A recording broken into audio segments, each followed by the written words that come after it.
Hey, what's up everybody? Landon with LMR.com. Dyno Day.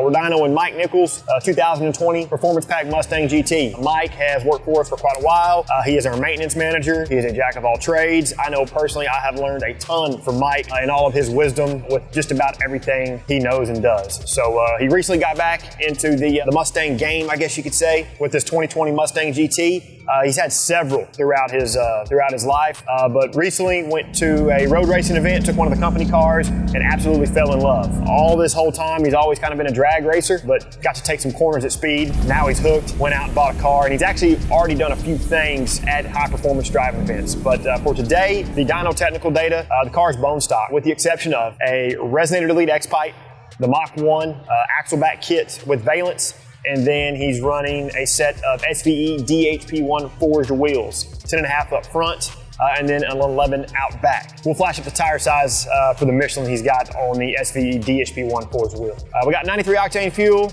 like I said, factory calibration. So Nick, video guy, he's got everything strapped down. We're gonna make a hit.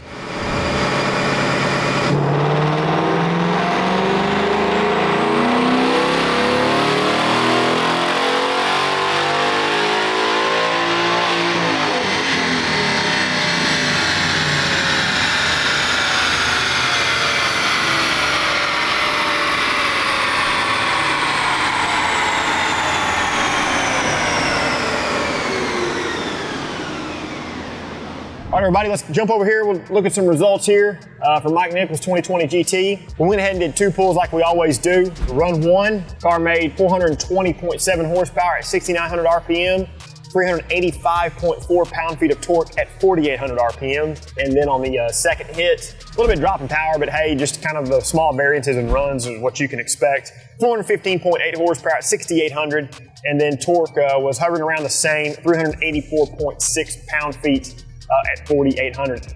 It was running a little low here in the lower RPM range. I think we had just a small, slight pickup issue, but hey, that's just variances in day-to-day, variances in car-to-car, and just kind of the dyno in general. But good, strong power for a Gen 3 car. The lighter weight forged SVE wheel is definitely helping out, because I know other Gen 3 cars that we've dynoed, a 2019 Bullet, I think it made around 426 horsepower to the tire. So, you know, Mike Nichols' car is kind of hovering right around there with a higher horsepower flywheel rated Bullet. But he's happy with the way it sits. Again, you know, he's not really chasing a ton of power. He's more after purpose modifications to help the car get more grip when he takes it to road racing events. So hope y'all enjoyed this one. If you find value in what we're doing, consider liking the video, subscribe to the channel, turn on notifications, and then until we see the next one, for all things S550 Mustang, keep right here with the real enthusiasts, LMR.com.